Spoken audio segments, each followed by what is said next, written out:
Welcome back to a new episode of Lives on Wheels. Before diving into today's protagonist, we invite you to subscribe to the channel if you want to see more videos like this. It's a small gesture for you, but it's crucial for us to continue sharing stories about people who have left an indelible mark on collective memory. Today, we'll tell the story of a figure who managed to create a brand that still stirs emotions. Today, we're talking about Minarelli. Vittorio Minarelli, a giant in the world of Bologna's motorcycle industry, was the driving force behind an industrial saga that spanned over half a century, shaping one of the most magnificent production facilities in Europe. Born on June 30th, 1907, in Corto Inferiore, a tiny hamlet along the road to Bologna, Vittorio came from humble roots. His parents, Quinto and Filomena Sati, were old-fashioned farmers, hardened by the toil of the fields. In November 1908, the family moved to Borgo Panigale, where young Vittorio attended elementary school, standing out for his intelligence and determination. Reaching the 6th grade, which at the time was equivalent to an intermediate cycle between primary and secondary school, was no small feat, but his sharp mind overcame every obstacle. Orphaned at just 7 years old, Vittorio had to face life's challenges with courage and resourcefulness. He found work with Professor Mario Sarto, a sculptor and marble artisan whose workshop on Via della Certosa was renowned for the friezes and bas-reliefs adorning the city's cemeteries. Minarelli quickly learned the craft, but the job didn't satisfy his passion for mechanics. As soon as he could, he left the workshop to join an automotive repair shop, where he honed his skills by observing and applying what he learned in his spare time. He also tried his hand at boxing and Greco-Roman wrestling, sports that strengthened his indomitable spirit, even if they didn't bring him athletic glory. The apprenticeship years were marked by sacrifices and thriftiness. Living at 784 33rds Via Battindano, he got by on little but poured all his enthusiasm into motor engineering. His military service with the radio telegraph engineers between 1927 and 1929 was a dramatic interlude. An accident left him with a fractured left femur, which was further complicated by an illness requiring long months of hospitalization at the Naples Military Hospital. Despite it all, he emerged with the title of Qualified Radio Motor Specialist. In 1931, he married Dina Bonvicini, with whom he had his only child, Giorgio. Having become a master of automotive preparation, he earned the trust of industrialists and racers, who often entrusted him with their race cars. Although much of the record of his competitions has been lost, his victory in the Parma Poggio di Berceto race on May 21, 1953 remains memorable. Driving a Solmsen in the sport category up to 1,100 cc, he maintained an average speed of 74.380 kilometers per h over a 52-kilometer course. Although also talented on two wheels, Minarelli preferred to focus on cars, finding them more suited to his psychological tranquility. Bologna in the 1930s was a crossroads of brilliant minds, and Vittorio forged relationships with legendary figures such as the Maserati brothers, Alfonso Morini, Edoardo Weber, and Enzo Seragnoli. The latter, a visionary entrepreneur, involved Minarelli in adventurous endeavors such as managing a fleet of vehicles in Ethiopia. Between 1936 and 1939, Minarelli traveled ceaselessly across the roads of the newly conquered Abyssinia, an experience he would fondly remember for the rest of his life. Seragnoli managed to liquidate the truck fleet before the British took over East Africa. In 1939, he acquired GD, a historic company that at the time produced motorcycles and motorized vans with 250cc engines, later shifting its focus to heavier three-wheelers with 617cc engines. Seragnoli assigned Minarelli to the engine department, sparing him from military conscription, as GD's products were strategically important for the war effort. Vittorio's expertise was crucial, and it's likely he contributed to the creation of the lightweight GD Stella, unveiled at the 1941 Milan Fair. There are also mentions of a 75cc engine personally designed by Minarelli, exhibited at the same event. However, much about that period remains shrouded in mystery. Minarelli stayed with GD until March 1943, when the worsening war forced him into military service. As a mechanic, he was assigned to a workshop under the Army Engineers, likely in Friuli.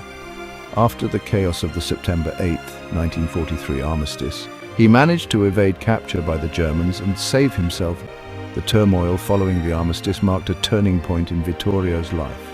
It was the beginning of a new era where imperial illusions gave way to a country left in ruins but not devoid of hope. Bologna still bore the scars of air raids, and GD, heavily damaged, was nearing the end of its motorcycle production. Many vehicles had been lost to wear, bombings or requisitions, forcing people to make do with what remained. Now unemployed, Minarelli joined Cortivo, a company specializing in reconditioning gearboxes and differentials from decommissioned vehicles.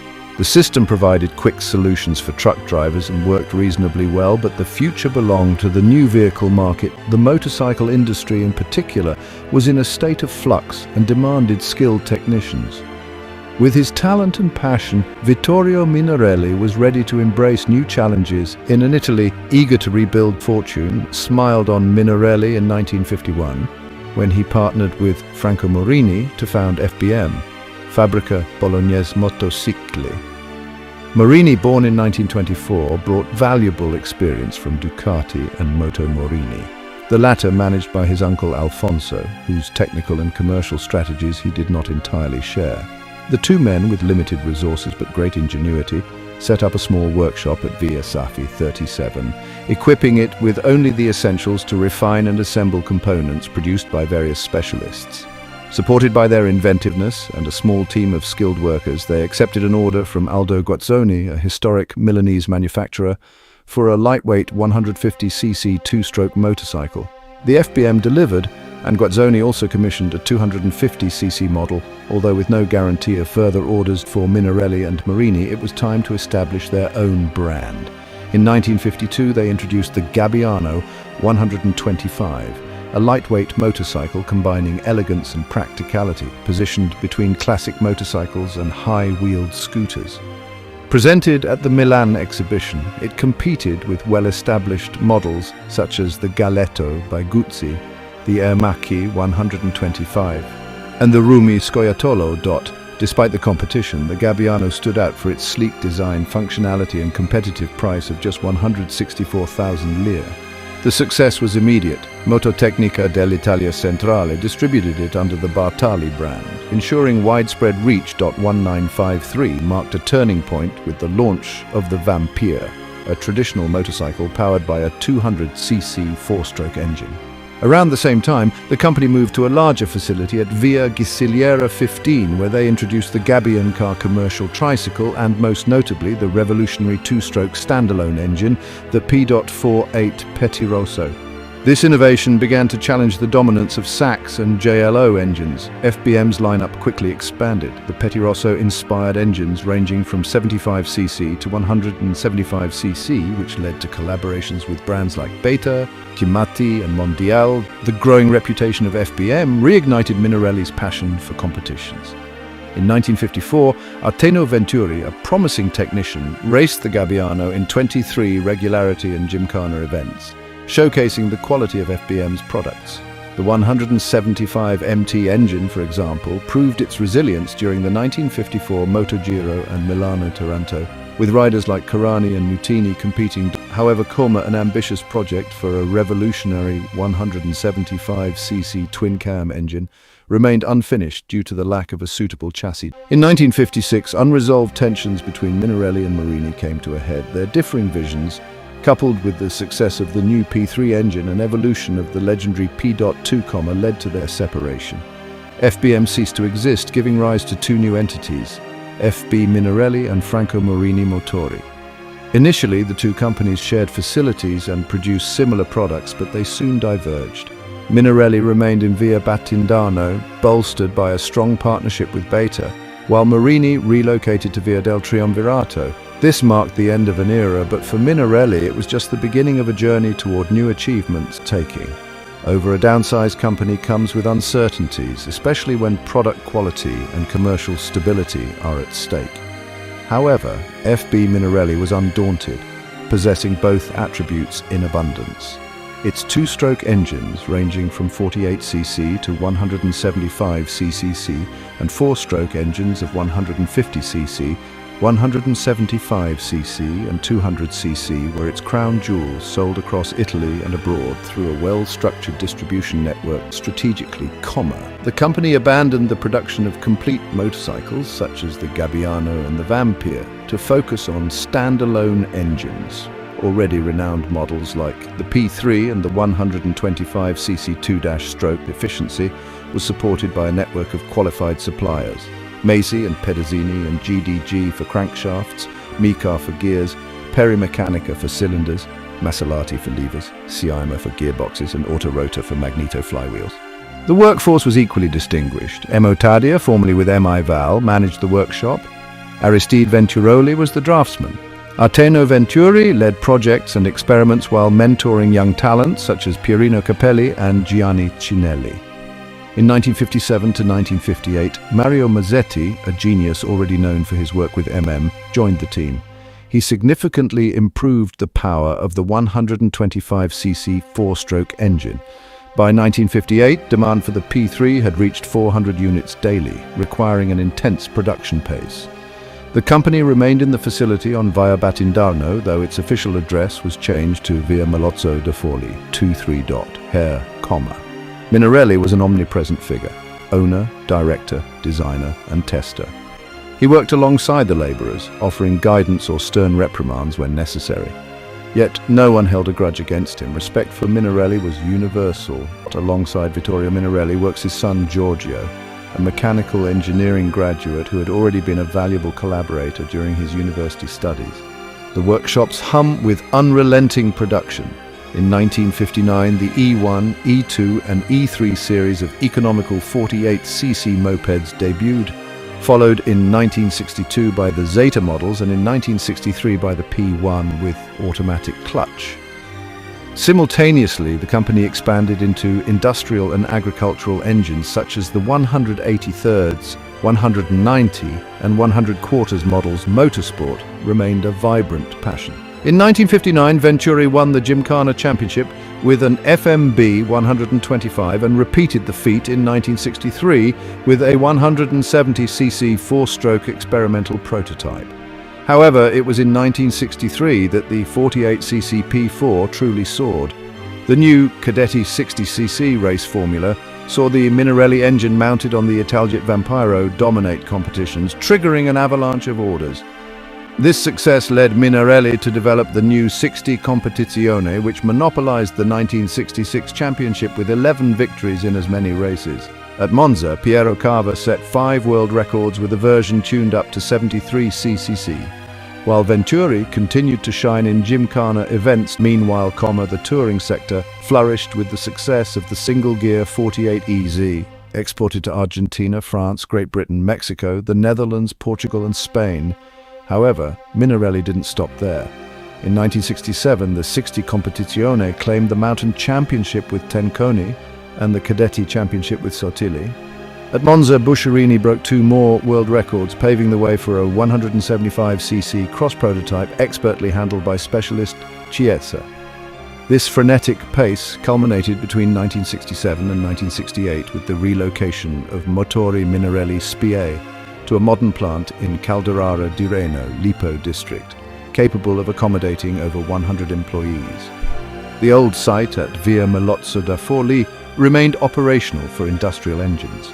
In 1968, Venturi once again clinched the Gymkhana Championship with the 170cc 4-stroke the following year.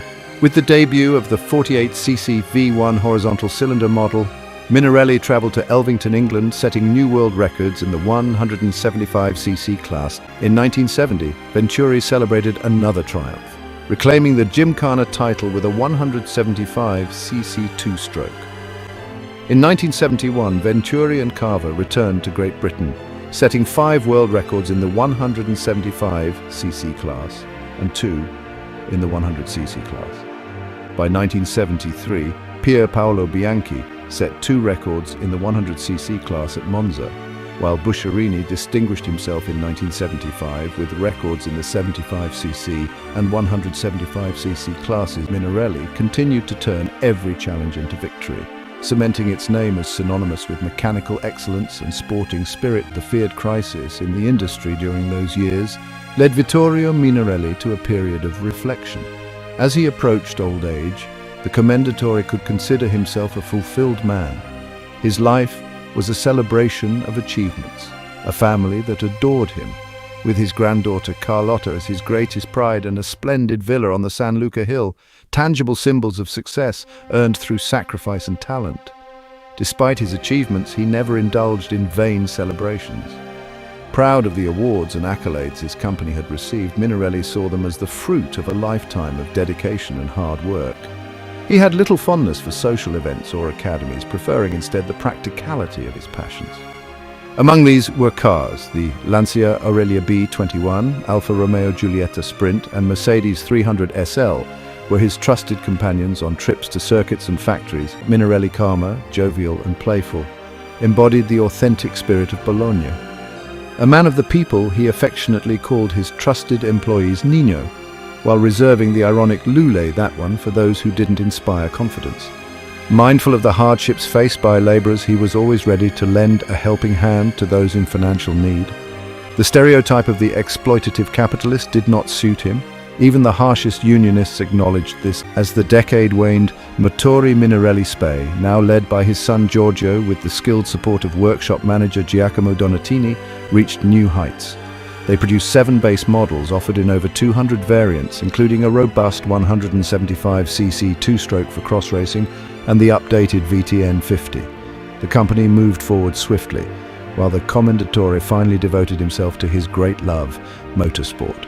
Despite the grief from the tragic loss of promising rider Otello Busciarini at Mugello in 1976, Minarelli pressed on in the workshops. The legendary P6 Corsa Corta was born, a remarkable engine that from 1977 onward would bring countless joys to enthusiasts of regularity, speed and cross racing. Featured on motorcycles like Accosato and BIM, even amid sporting successes, Minarelli kept a dual focus: mass production, crucial for revenue, and the refinement of racing engines, indispensable for promotion and prestige. With this strategic vision, Minarelli Corse SNUL was established in 1977, a testament to the company's managerial autonomy and flexibility. The new entity, based at the historic Via Melozzo da Forli workshop, was chaired by the Commendatore himself. Now honored as a Cavaliere della Repubblica, Minarelli set his sights high. He wanted to win the World Championship in the 125cc class. The Bologna-based company had already proven itself in the 50cc class, producing single-cylinder engines that powered motorcycles from prestigious brands such as Aspers and Cimatti. However, for the 125cc class, the Commendatore knew that fresh ideas and internationally minded projects were necessary. He recruited German engineer Jörg Möller, who had already made a name for himself at Morbidelli. Möller designed a twin-cylinder engine set to compete in 1978. Results came swiftly. Pierpaolo Bianchi and Angel Nieto secured 8 victories out of 12 races, but the final standings favored Eugenio Lazzarini. Nonetheless, Minarelli clinched the manufacturer's World Championship in the 125cc class and the Italian Cadetti Cross Championship with Bellabio on an AM motorcycle. 1979 was the year of triumph. Angel Nieto secured the World Championship titles for both riders and manufacturers, cementing the prestige of the Bologna-based company. That same year, the senior version of the P6 debuted. Capable of competing with the best from Kreidler, the Commendatore continued to lead the company with vigor, surrounded by his trusted collaborators, Daniele Battaglia, Lorenzo Pierina Capelli, Michele Vertini and Graziano Carpani. In December, the departure of Möller was softened by the arrival of designers Jan Thiele and Martin Miewert. They refined the 125cc engine, enabling it to triumph once again in 1980. Stricken by severe liver disease, Minarelli refused to surrender. He continued to follow the races, determined to honor his commitments to the very end. In May 1981, weakened but mentally sharp, he was still present at the Monza circuit among the riders and mechanics competing in the nation's Grand Prix. His life came to an end on August 1st, 1981, leaving an unfillable void in the world of motorcycling. The Commendatore's passing marked the end of Minarelli course, which was sold to Gorelli course. Angel Nieto and Jan Thiele carried on the work with dedication, and the 125cc engine continued to achieve success, claiming world championships in 1982, 1983 and 1984. In 1985, Team Italia reclaimed the title with Gresini, repeating the feat with Cadalora in 1986 and once again with Gresini in 1987. The glorious 125cc engine was retired in 1988, a casualty of new regulations. Minarelli had always been ahead of his time. His technical vision and passion for racing defined an era. Had fate granted him more time, who knows what other marvels he might have created. His spirit, however, lives on in every engine bearing his name and every victory his contributions made possible. Here we take our leave, but the journey of legends continues. The wheels keep turning, the stories endure. Every person tells a journey and unveils an era until the next stop, always on two wheels with another piece of history to tell.